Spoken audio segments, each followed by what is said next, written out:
నమస్కారం సామాన్యుడి TV news కి స్వాగతం. ఈనాటి వార్తా విశేషాలు. వినోదం పర్యటకం కోసం కాకుండా అత్యుత్తమ క్రీడాకారుల్ని తయారు చేసేలాగా స్పోర్ట్స్ స్కూల్స్ ఉండాలని ముఖ్యమంత్రి చంద్రబాబు అభిప్రాయపడ్డారు. సింగపూర్ లో పర్యటిస్తున్న సీఎం మంత్రులు, అధికారులు, క్రీడాకారులు పుల్లెల గోపిచంద్ తో కలిసి స్పోర్ట్స్ స్కూల్ ని సందర్శించారు. ఉన్నత ప్రమాణాలు, అత్యున్నత పనితీరు గల వ్యవస్థల్ని రూపొందించుకొని స్పోర్ట్స్ స్కూల్ నడుపుతున్నామని ప్రిన్సిపల్ సీఎం కు తెలిపారు. జాతీయ క్రీడా అసోసియేషన్లు, అకాడమీలతో ఇలాంటి స్కూళ్లు పనిచేసేలాగా తీర్చిదిద్దామని తెలిపారు. క్రీడా విభాగం, విద్యాశాఖ నుంచి ఈ తరహా స్పోర్ట్స్ స్కూళ్లకు నిధులు సమకూరుస్తున్నామని అన్నారు. అంతర్జాతీయంగా ఖతార్లో ఈ తరహా స్పోర్ట్స్ స్కూల్ ఉత్తమ విధానాన్ని అనుసరిస్తుందని చంద్రబాబుకు స్పోర్ట్స్ స్కూల్ నిర్వాహకులు వివరించారు.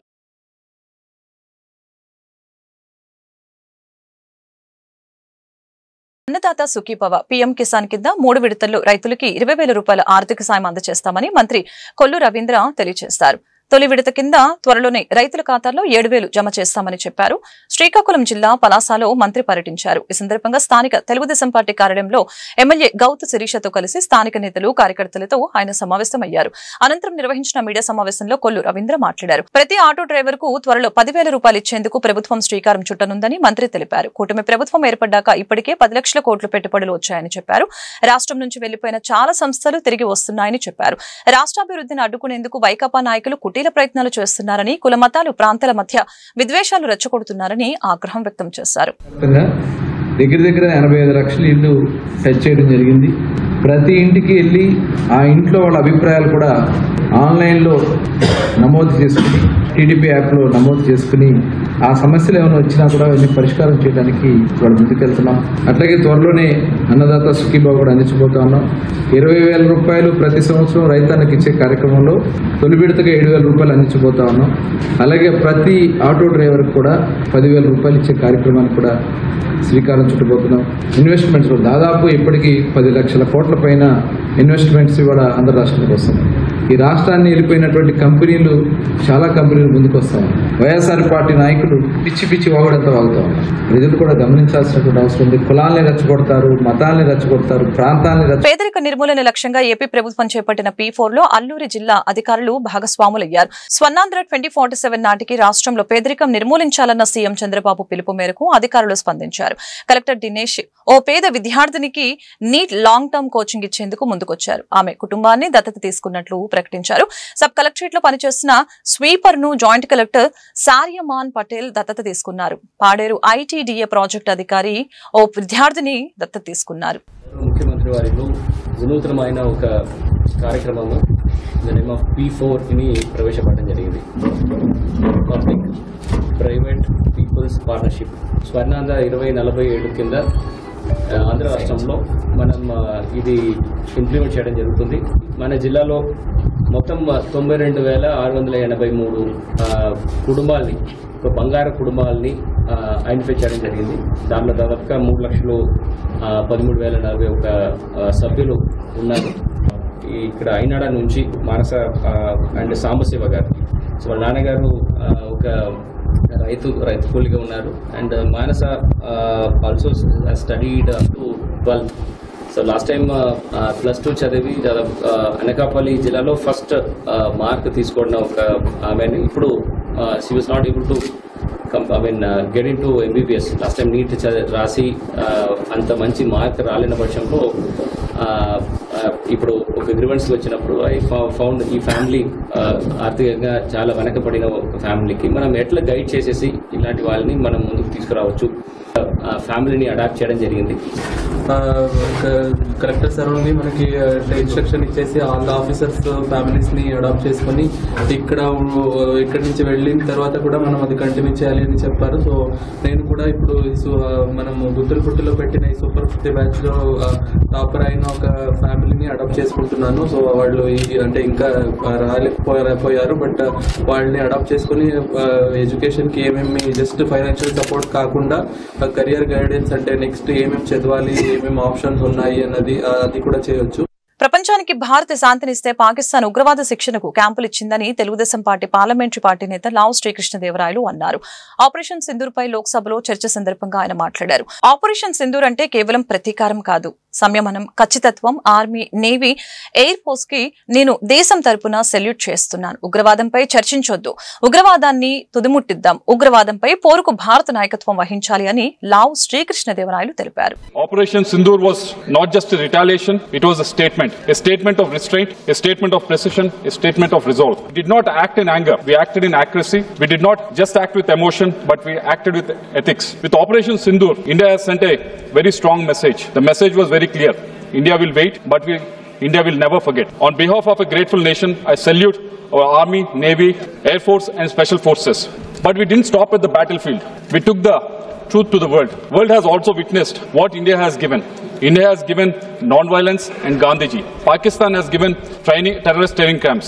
We have given refugee to Dalai Lama and Pakistan has given refugee to Osama bin Laden. We exported teachers, technology and trust, whereas Pakistan exported terror. The world understands this and it stood with us. Let's not just debate about terror. Let's start about defeating it. A terrorist is not a freedom fighter. He has no religion, he has no political ideology. A terrorist is a terrorist. We call upon the government to lead a global campaign for this long overdue definition, to give the world moral clarity and legal tools to act, because I believe only India can lead this campaign. శ్రీవారి దర్శనార్థం వచ్చే ప్రముఖులు సామాన్య భక్తుల్ని దృష్టిలో పెట్టుకుని ఏడాదికి ఒకసారి మాత్రమే తిరుమల పర్యటన చేయాలని మాజీ ఉపరాష్ట్రపతి వెంకయ్యనాయుడు సూచించారు. తిరుమల శ్రీవారిని కుటుంబ సభ్యులతో కలిసి ఆయన దర్శించుకున్నారు. వీఐపీ ప్రారంభ విరామ దర్శనం సమయంలో స్వామివారి సేవలో పాల్గొన్నారు. భక్తులు స్వామివారికి ఇచ్చే కానుకలని ధార్మిక కార్యక్రమాలకు మాత్రమే వినియోగించాలని చెప్పారు. ప్రభుత్వం లేదా ఇతర కార్యక్రమాలకు మళ్లించకూడదని అన్నారు. ప్రతి ఊరిలో ప్రభుత్వాలు, బడి, దేవస్థానాలు, గుడి నిర్మించాలని అన్నారు. వెంకటేశ్వర స్వామి దర్శనానికి వచ్చే భక్తులు సమర్పించే కానుకలు, ఇచ్చే నిధులు, వీటన్నింటినీ కూడా పూర్తిగా ధార్మిక కార్యక్రమాలకు, ఆధ్యాత్మిక కార్యక్రమాలకు, అలాగే భక్తుల యొక్క సౌకర్యాన్ని కలిగించడానికి, ఇక్కడ కావాల్సిన ఇతర ఏర్పాట్లు కలిగించడానికి వాటికే ప్రధానంగా ఖర్చు పెట్టాలనేది నా ముఖ్యమైన ఉద్దేశం. అలాగే నేను ప్రతిసారి చెప్పేటట్టుగా ఈ వచ్చే ప్రముఖులు కూడా ఎవరినైతే మనం ఇంగ్లీష్ భాషలో వీఐపీలను పిలుస్తుంటామో వాళ్ళు కూడా సంవత్సరానికి ఒకసారి వచ్చి దర్శనం చేసుకొని వెళితే దేవస్థానం నిర్వహణ పైన ఇబ్బంది కలగకుండా ఉంటుంది, అందరికి కూడా మంచి అవకాశం కలుగుతుంది అనేది నా సలహా. ఇది ప్రజాప్రతినిధులందరూ కూడా దాన్ని పాటించాలి. అమరావతి మహిళల మహాపాదయాత్ర దీర్ఘ కవిత పుస్తక ఆవిష్కరణ గుంటూరులో జరిగింది. డాక్టర్ పట్టాభి కళాపీఠం, విశాఖ రచయితల సంఘం సంయుక్త ఆధ్వర్యంలో అడప రామకృష్ణ రచించిన పుస్తకాన్ని అమరావతి అభివృద్ధి కమిటీ చైర్మన్ జాస్తి వీరాంజనేయులు ఆవిష్కరించారు. అమరావతి మహిళల త్యాగం మరవలేనిదని, చారిత్రాత్మకమని వీరాంజనేయులు తెలిపారు. అమరావతి ఉద్యమం దేశ చరిత్రలో నిలిచిపోయిందని పేర్కొన్నారు. గత ప్రభుత్వం 3 రాజధానుల అంశం తెర మీదకు తెచ్చి రాష్ట్ర ప్రజల మనోభావాలను దెబ్బతీయటమే కాకుండా రాష్ట్రాభివృద్ధిని కుంటుపడేలాగా చేసిందని తెలిపారు. ఈ రోజున అమరావతి భ్రమరావతి గతంలో మాట్లాడిన వాళ్ళు 5 సంవత్సరాలు కూడా అదే అమరావతిలో పరిపాలించిన సంగతిని కూడా వాళ్ళు విస్మరించి మాట్లాడటం, వాళ్ళ విలువలు లేని అనేది ప్రతి ఒక్క చిన్న పిల్లలందరికీ తెలుసు. మన రాష్ట్ర రాజధానిని అన్ని పార్టీలు ఆమోదించిన తర్వాతనే చంద్రబాబు నాయుడు గారు అది శ్రీకాకుళం నుంచి, ఇటు చిత్తూరు నుంచి చూసుకున్నా, రాయలసీమ నుంచి చూసుకున్నా అంత సెంటర్ పాయింట్ చూశారు చంద్రబాబు నాయుడు గారు. ఆ రోజున అమరావతిని ఎన్నుకోవడం జరిగింది. పేరు కూడా పెద్దలు రామోజీరావు గారు కూడా సూచించారు. ఈనాడు గ్రూప్ సంస్థలు చైర్మన్ వాళ్ళు సూచించడం వారిని చాలా మంది కూడా ప్రతిపాదించారు కూడా.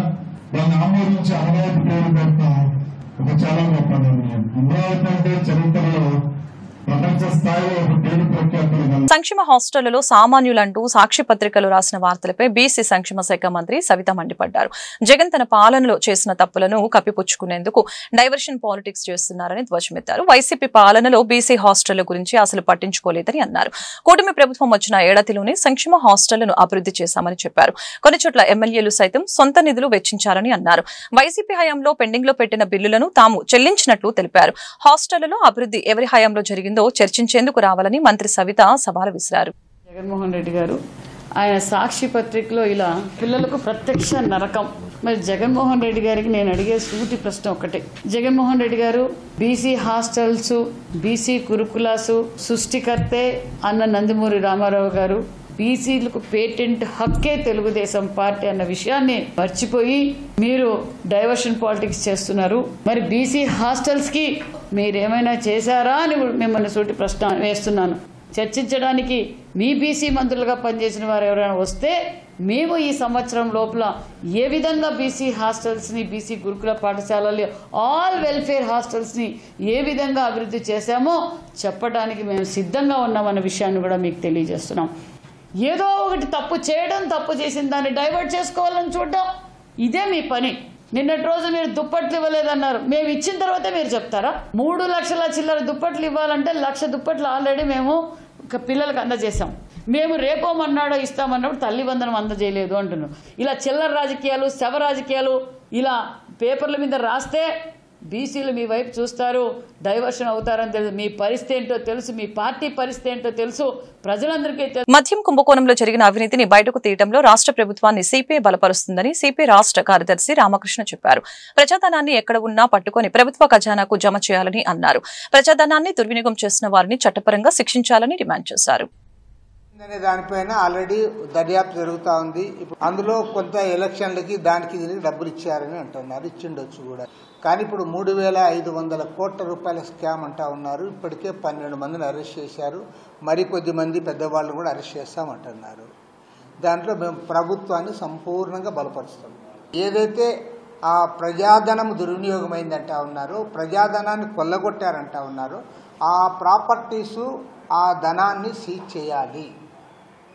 చేసి దాన్ని ప్రభుత్వ ఖజానాకు జమ చేయాలని చెప్పి కూడా మేము డిమాండ్ చేస్తాం.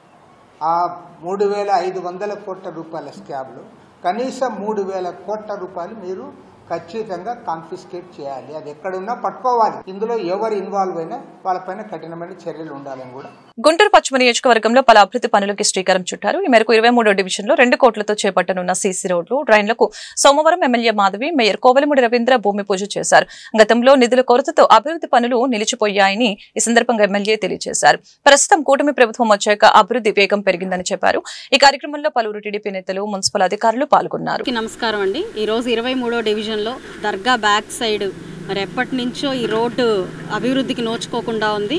దాంట్లో సగం రోడ్డు ఒక కాంట్రాక్టర్ గారికి, మిగతా సగం ఇంకో కాంట్రాక్టర్ గారికి రావడం వల్ల ఒక కాంట్రాక్టర్ గారికి వచ్చిన వర్క్ని ఫినిష్ చేసేసుకోవడం జరిగింది. అయితే ఇంకొక స్ట్రెచ్ వర్క్ ఒక 1/2 కిలోమీటర్ పైన వర్క్ మిగిలింది. ఇప్పుడు దానికి తాలూకు టెండర్లో భాగంగా స్థానికంగా అందరూ కూడా సీసీ రోడ్డు ఆల్రెడీ వేసున్నారు కాబట్టి మిగతాది కూడా సీసీ రోడ్డు స్థానికంగా అందరూ అడగడం జరిగింది.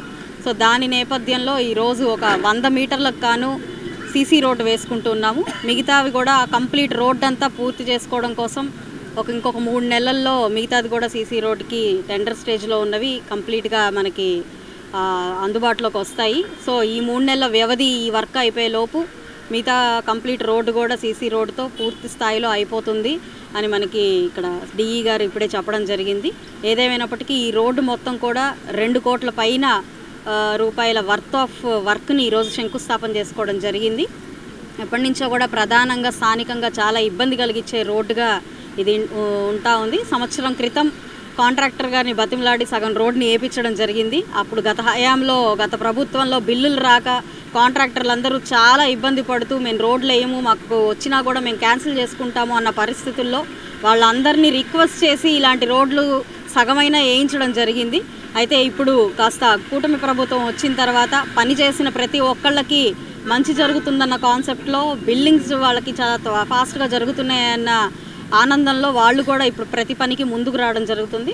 అందులో భాగంగానే ఈరోజు మనం వేసుకుంటున్న ఈ వర్క్ కూడా ఫాస్ట్గానే ఒక 3 నుంచి 4 నెలల్లో స్థానికంగా ప్రజలందరికీ రోడ్ని అందుబాటులోకి తీసుకొస్తూ వాడికి చిరకాల వాంఛను మేము నెరవేరుస్తామని చెప్తూ ఈ యొక్క అభివృద్ధి కార్యక్రమాల్లో మాకు చేయూతను అందిస్తున్న గౌరవనీయులు మేయర్ కోవెలమూడి రవీంద్ర గారిని, కమిషనర్ గారిని అందరికీ కూడా ప్రత్యేకమైన కృతజ్ఞతలు చెప్తూ సెలవు. కలెక్టర్ కలెక్టర్ కార్యాలయంలో నిర్వహించిన గ్రీవెన్స్ డేకి ఫిర్యాదుదారులు పెద్ద సంఖ్యలో తరలివచ్చారు. ఈ మేరకు collector Nagalakshmi, joint collector Bhargav Teja, ఇతర అధికారులు ప్రజల వద్ద నుంచి ఫిర్యాదులను స్వీకరించారు. ఇందులో పింఛన్లు, రేషన్ కార్డులు, ఇళ్ల స్థలాలు, రహదారుల అభివృద్ధి, భూముల సర్వే, భూ ఆక్రమణలు, మ్యారేజ్ సర్టిఫికేట్, వికలాంగుల కాలనీలో మౌలిక సదుపాయాలు, అధికారుల నిర్లక్ష్యంపై అధికంగా ఫిర్యాదులు అందాయి. బాధితుల నుంచి వినతులను స్వీకరించిన అధికారులు తక్షణమే పరిష్కారం చేయాలని సంబంధిత శాఖలకు ఆదేశాలు జారీ చేశారు. అదేవిధంగా గ్రీవెన్స్ లో ఫిర్యాదుల్ని అందజేసిన బాధితులు వారి సమస్యల్ని మీడియాకు తెలిపారు. సురేష్, దాసరపాలెం, చౌడవరం మండలం, పత్తిపాడు నియోజకవర్గం. అయితే మేము మ్యారేజ్ సర్టిఫికేట్ కోసం పెట్టుకున్నాం. ఇక్కడ పెద్దకాకాని రిజిస్టర్ ఆఫీస్ దగ్గరికి వెళ్ళాం, మళ్ళీ పత్తిపాడు రిజిస్టర్ ఆఫీస్ దగ్గరికి వెళ్ళాం. అక్కడ ఆన్లైన్లో బుక్ చేసుకున్నాం. అయితే మాకు చదువుకున్న సర్టిఫికేట్ లేదని చెప్పేసి మమ్మల్ని తిప్పారు. దానికి తోడు మీకు చదువు లేనప్పుడు మీకు ఎందుకు సర్టిఫికేట్ అని చెప్పేసి మాట్లాడారు. అలా మేము తిరిగి మ్యారేజ్ అయింది. మాకు 2021లో అయింది. అరేంజ్డ్ మ్యారేజా, లవ్ మ్యారేజ్? మామూలుగా లవ్ మ్యారేజే. అయితే మేము ఇళ్ళ వాళ్ళతో ఇంటి దగ్గర పెళ్లి చేసుకున్నాం దాసరపాలెం. అయితే అలా జరగటం వల్ల మేము ఇంక వాళ్ళు చేయకపోవడం వల్ల కలెక్టర్ గారి దగ్గరికి వచ్చి మేము అప్లికేషన్ పెట్టుకున్నాం. ఎప్పటి నుంచి తిరుగుతున్నాం? మేము ఒక 10-15 రోజులకి తిరిగాం. తిరిగి మేము పనులు మానుకొని మేము కూలి పని చేసుకుంటే మేము బతికేవాళ్ళం. రేపు పిల్లలకి దేనికైనా అవసరం అయితే మాకు 5 సంవత్సరాలు అయింది, ఇంతవరకు మాకు రేషన్ కార్డు రాలేదు. నోటరీ చేయించుకోండి వచ్చింది అన్నారు. ఈ 5 సంవత్సరాల నుండి రేషన్ కార్డు లేదు, పిల్లలు కూడా లేదు. దాని గురించి మేము ఇబ్బంది పడతా ఈ మ్యారేజ్ సర్టిఫికేట్ కోసం తిరిగామండి. జిల్లా పోలీస్ కార్యాలయంలో నిర్వహించిన గ్రీవెన్స్ డేకి విశేష స్పందన లభించింది. జిల్లా ఎస్పీ సతీష్ కుమార్ బాధితుల నుంచి ఫిర్యాదులను స్వీకరించారు. ఇందులో వ్యక్తిగత, కుటుంబ ఆస్తి వివాదాలు, ఆర్థికపరమైన లావాదేవీలు, మహిళల రక్షణ కోరుతూ అధికంగా ఫిర్యాదులు అందాయి. బాధితుల నుంచి వినతులను స్వీకరించిన ఎస్పీ తక్షణమే పరిష్కారం చేయాలని సంబంధిత పోలీస్ స్టేషన్లకు ఆదేశాలు జారీ చేశారు. అదేవిధంగా గ్రీవెన్స్ లో ఫిర్యాదుల్ని అందజేసిన బాధితులు వారి సమస్యల్ని మీడియాకు కూడా వివరించారు. స్టాంపులు, 2 ప్యాస్ పుస్తకాలు, ఒక అకౌంట్ పుస్తకం, పచ్చేది బంగారం తెస్తుందండి. నా 4వ కూతురు కొట్టు చేసుకోపోయింది. అమ్మ తెచ్చి అంటే ఏం లెక్క చేయటంలా పోలీస్ స్టేషన్ ఇక్కడికి వచ్చి రావడం జరిగిందండి. గడిచిపోయినాక వచ్చి నేను ఈ 3 ఎకరాలు సెంటర్లో చూసి నాకు పెట్టించమంటుంది. నీకెట్ట పెట్టిస్తానమ్మా, మీకు 4 ఎకరాలు చుడుసు గడ్డ పెట్టా, మరి నేనుండి అన్నం తినడానికి, మరి ఈ 3 ఎకరాలు నీకు పెడితే మరి ఈ పిల్లలకు భర్త లేదండి. ఆమెకి 2 పిల్లలు, 2 ఎకరాలు కౌలుతున్నాం ఈ పిల్లలు. నాకే పెట్టి అంటారు అని సుగుణంగా చూసి సుగుణంగా తింటుందని చెప్పు అన్నారు. నాకు ప్రాణం పోయినా చెప్పనట్ట నన్ను బీభత్సం చేసి ఉద్యోగం ఇప్పిస్తానని లక్షల్లో డబ్బులు తీసుకుని మోసం చేసిన ఉదంతం వెలుగులోకి వచ్చింది. జిల్లా ఎస్పీ కార్యాలయంలో నిర్వహిస్తున్న ప్రజా సమస్యల పరిష్కార వేదిక కార్యక్రమంలో బాధితురాలు సిరివెల్ల అనురాధ ఎస్పీకి ఫిర్యాదు చేశారు. తుఫాన్ నగర్ లో అంగన్వాడీ టీచర్ గా పనిచేస్తున్న దేవరకొండ ప్రత్యూష తనకు అంగన్వాడీ టీచర్ ఉద్యోగం ఇప్పిస్తానని చెప్పి 5 లక్షలు డీల్ కుదుర్చుకుందని చెప్పారు. వారం రోజుల్లో ఉద్యోగం ఇప్పిస్తానని చెప్పి తన వద్ద నుంచి 2,50,000 రూపాయలు అడ్వాన్స్ గా తీసుకుందని చెప్పారు. ఉద్యోగం గురించి ఎన్నిసార్లు అడిగినా పట్టించుకోవడం లేదని అన్నారు. ఉద్యోగం అన్నా ఇప్పించు లేదా నా డబ్బులన్నా నాకు తిరిగివ్వమని అడిగితే నీకు చేతనింది చేసుకోమని బెదిరించినట్లు చెప్పారు. తను మోసపోయినట్లు గుర్తించి జిల్లా ఎస్పీని ఆశ్రయించినట్లు ఈ సందర్భంగా తెలిపారు. తమకు న్యాయం చేసి ఆమె వద్ద నుంచి డబ్బులు ఇప్పించాలని ఎస్పీని కోరినట్లు తెలిపారు. అంగన్వాడీ టీచర్గా చేస్తుంది తుఫాన్ నగర్ గుంటూరులో. తను జాబ్ మానేస్తున్నాను, నేను జాబు ఎవరికో వాళ్ళకి ఇప్పించుకుంటాను అని చెప్పానంటే నాకు ఎలా పరిచయం అయిందంటే ఆ అమ్మాయి మా చుట్టాల అమ్మాయి అంగన్వాడీ స్కూల్లో టీచర్గా చేస్తారు పేరేసాం. ఆ అమ్మాయికి ఈ అమ్మాయి ఫ్రెండ్షిప్ ఉంది. అంటే ప్రత్యూష వాళ్ళ అమ్మాయి అంగన్వాడీ స్కూల్లో చేసే స్కూల్లో ఆమె భోజనాలు వండిద్ది, వంట చేసిద్ది. అలా వాళ్ళకి పరిచయం ఉందన్నమాట. ఆ అమ్మాయి చెప్తే అక్క ఈ అమ్మాయి ఇలా మానేస్తుంది, నువ్వేమన్నా చాయనీయ పని అయితే మాట్లాడుకో అమ్మాయితో అంటే సరే అని వెళ్ళి అమ్మాయి ప్రత్యూషతో మాట్లాడామండి. ప్రత్యూషతో వాళ్ళ అమ్మ నాన్నతో 3 మాట్లాడాం. మాట్లాడితే నేను ఇప్పిస్తాను అని అనింది. మరి అది నోటిఫికేషన్ ఇవ్వాలి కదా అంటే మరి ఎలా ఇస్తారంటే నోటిఫికేషన్ వేస్తారు. వేసినప్పుడు అందరితో పాటు నువ్వు అప్లికేషన్ పెట్టుకున్నప్పుడు నేను రికమెండేషన్ చేసి నేను మాట్లాడి నేను ఇప్పిస్తాను, నాకు ఎమ్మెల్యేలు తెలుసు, ఎంపీలు తెలుసు, మా చుట్టూ జగన్ వాళ్ళు తెలుసు, పార్టీ వాళ్ళందరూ నాకు బాగా తెలుసు, వాళ్ళ ద్వారా నేను మాట్లాడి నేను ఇప్పిస్తాను. సూపర్వైజర్ కూడా నాకు ఛాన్స్ ఇచ్చారు, నీకు నచ్చిన వాళ్ళని నువ్వు పెట్టుకో, జాబ్ వెళ్ళిపోతున్నావు కదా, నీకు నచ్చిన వాళ్ళని ఇక్కడ జాయిన్ చేయొచ్చు అని చెప్పారని అంటే సరే అని నమ్మాం సార్. అంత వివరంగా మాట్లాడుకొని మేము చేసుకున్నాము. అది ఆ అమ్మాయి 5 లక్షలకి అమ్మాయితో మేము డీల్ మాట్లాడుకున్నాం. ముందు 2.5 లక్షలు ఇచ్చాం. అమ్మాయి జాబ్ ఇప్పించిన తర్వాత మొత్తం ఇస్తానన్నాను. లేదు నేను వారం కల్లా మీకు జాబ్ ఇప్పించేస్తాను, స్కూల్లో నిన్ను టీచర్ గా కూర్చోబెడతాను, అయితే నాకు ముందు 2.5 లక్షలు ఇవ్వు, నేను అక్కడ ఈ పని మాట్లాడుకొని నేను ఇచ్చుకోవాలి, నాకు పని ఉంది అని చెప్పంటే సరే అని ఇచ్చానండి. ఇద్దరం కలిసి నోటరీ అగ్రిమెంట్ కూడా రాసుకున్నాం. 5 లక్షలు డీల్. క్యాష్ బై హ్యాండ్ ఇచ్చానండి. నా దగ్గర కూడా వీడియో కూడా ఉంది ఫోన్ లో ఇచ్చేటప్పుడు. అది అగ్రిమెంట్ రాసుకున్నాం. తను కూడా ఓకే చేసింది, సైన్ కూడా చేసింది. జాబ్ ఇప్పిస్తానని చెప్పని సంవత్సరం పాటు నన్ను తిప్పింది సార్. స్కూల్కి పిలిపించింది, ఒకరోజు పిలిపించి కూర్చో, నువ్వు నేర్చుకో, స్కూల్లో పిల్లలకి ఎలా చదువు చెప్పాలి అనేది నేర్చుకో అంటే సరే అని ఒకరోజు వెళ్ళాడు సార్. రెండో రోజు నుంచి రానివ్వలా, ఆగు 10 రోజులు ఆగు, నేను ఇప్పిస్తాను, మాట్లాడతాను అని సంవత్సరం పాటు తిప్పింది. సో వాళ్ళ ఇంటికి వెళ్ళేదాన్ని నేను. 4 రోజులకో 10 రోజులతో వెళ్ళి ఏంది ప్రతీష నా జాబ్ సంగతి ఏం చేశావు అంటే నోటిఫికేషన్ వేస్తారు పెట్టుకుందంటే నోటిఫికేషన్ వేసారు, పెట్టుకున్నాను కూడా. పెట్టుకున్నా కూడా మాట్లాడలేదు, ఆ అమ్మాయి ఇప్పిలేదు. నేను అప్లికేషన్ కూడా పెట్టుకున్నాను, ఇప్పిలేదు. ఆ అమ్మాయి ముందు డబ్బులు తీసుకుంది, ఇప్పిలేదు. నేను 1 year వరకు వెయిట్ చేశాను. ఇంకా నాకు వద్దులే అమ్మాయి జాబు, నా డబ్బులు నాకు ఇచ్చేసా, నాకు జాబు వద్దు ఏమీ వద్దు, నేను నమ్మి మోసపోయాను, నా డబ్బులు నాకు ఇచ్చా. ఆంధ్రప్రదేశ్ ప్రభుత్వం ప్రతిష్టాత్మకంగా చేపట్టిన P4 విధానంలో మార్గదర్శిగా చేరాలని గుంటూరు పశ్చిమ నియోజకవర్గం ఎమ్మెల్యే గల్లా మాధవి పిలుపునిచ్చారు. అందులో భాగంగా నేడు LVR క్లబ్ లో చార్టెడ్ అకౌంట్స్ అసోసియేషన్ సభ్యులతో సమావేశం నిర్వహించారు. ఈ సందర్భంగా ఆమె మాట్లాడారు. అభివృద్ధి చెందిన వారు నాయకులుగా చేరి బంగారు కుటుంబాలకు వివిధ రూపాలలో సహకారాలు అందించాలని కోరారు. చంద్రబాబు నాయుడు తెచ్చిన P4 విధానంలో సమాజంలో ఉన్నత స్థానంలో ఉన్నవారు వెనుకబడిన వర్గాల కుటుంబాలను దత్తత తీసుకుని వారి అభివృద్ధికి కృషి చేయాలని కోరారు. LVR క్లబ్ లో P4 కాన్సెప్ట్ మీద చార్టెడ్ అకౌంటెంట్స్ అందరితో ఒక ప్రోగ్రామ్ ఏర్పాటు చేసుకోవడం జరిగింది. వాట్ ఈస్ P4 కార్యక్రమం అనేది కంప్లీట్ గా అందరినీ ఎక్స్ప్లెయిన్ చేసి వాళ్ళని మార్గదర్శులుగా మార్చే ఒక ప్రయత్నం చేయడం జరిగింది.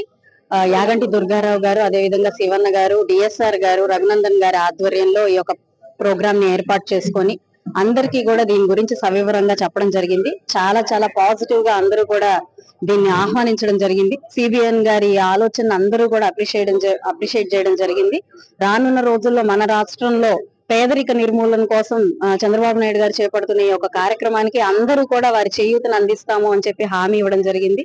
మరి సొసైటీలో వారు ఎంతో గుర్తింపుతో ముందుకు వెళ్తున్న వ్యక్తులే అందరూ కూడా. వారందరూ కూడా ఈ సొసైటీకి తిరిగి ఏదైనా ఇవ్వడం కోసం తమ చుట్టుపక్కల ఉన్న వ్యక్తుల్ని అప్లిఫ్ట్ చేయడం కోసం అందరూ ముందుకు రావడం జరిగింది. సో ఒక్కొక్కరు కూడా బంగారు కుటుంబాల్ని అడాప్ట్ చేసుకొని వారి సొసైటీకి సేవ చేయడానికి ముందుకొచ్చారు. చాలా సంతోషంగా ఉంది. చంద్రబాబు నాయుడు గారి ఆకాంక్షలు ఏవైతే ఉన్నాయో రానున్న రోజుల్లో 2029 కల్లా కూడా ఈ పేదరికాన్ని నిర్మూలించాలి, ఆంధ్ర రాష్ట్రంలో ఒక రెస్పాన్సిబుల్ గవర్నమెంట్ ముందుకు రావాలి అని చెప్పి ఏ ఆకాంక్షలతో అయితే ఈ ప్రోగ్రామ్ ని డిజైన్ చేశారో అదే స్ఫూర్తితో అదే ఆకాంక్షలతో మేము అందరం కూడా వర్క్ చేస్తూ ఉన్నాము.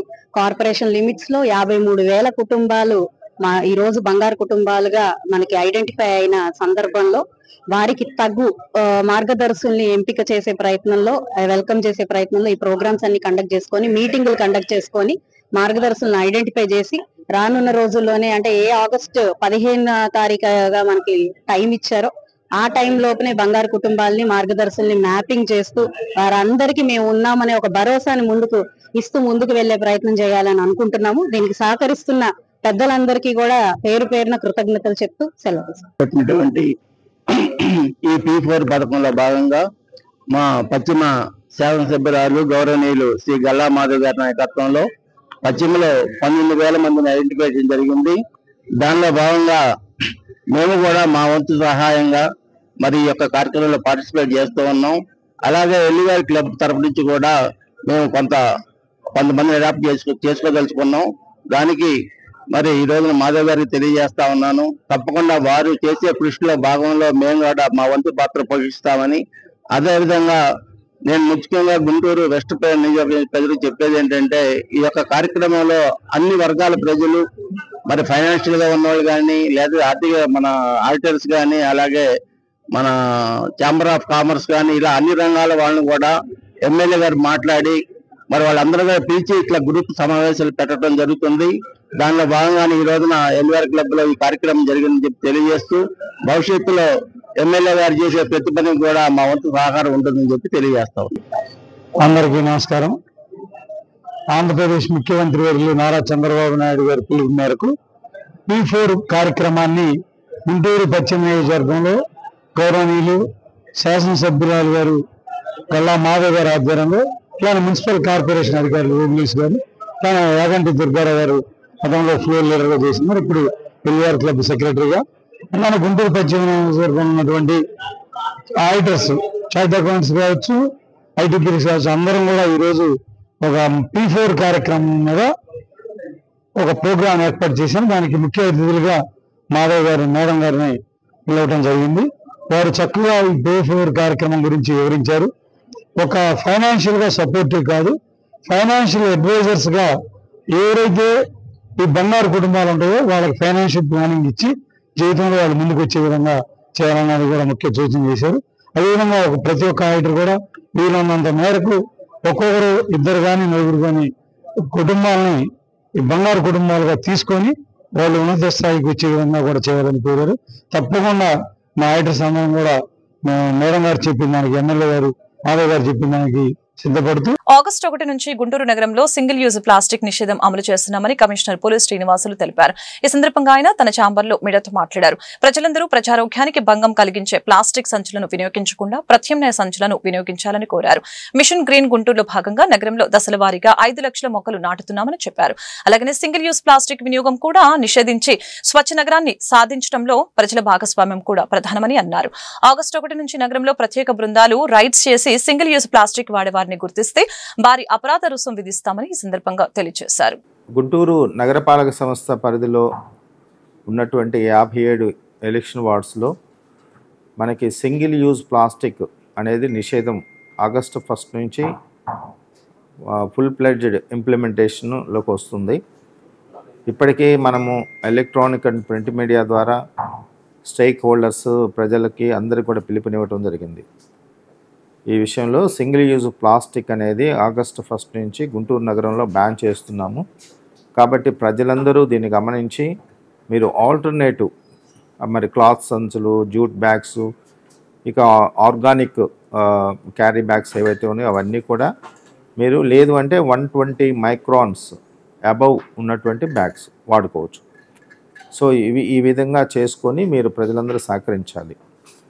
ఫస్ట్ మన గుంటూరుని మిషన్ గ్రీన్ గుంటూరు ఒక కాన్సెప్ట్ తోటి రాబోయే రోజుల్లో ఒక 5 లక్షల మొక్కలు గుంటూరు నగరంలో నాటడానికి ప్లానింగ్ చేసుకుంటూ ముందుకెళ్తున్నాం. కాబట్టి దీనిలో భాగంగా ప్లాస్టిక్ని కూడా, సింగిల్ యూజ్ ప్లాస్టిక్ని కూడా బ్యాన్ చేసుకుంటే ముఖ్యంగా మనకి డ్రైనేజెస్, బ్లాక్ అవుటాలు ఇవన్నీ ఉండవు.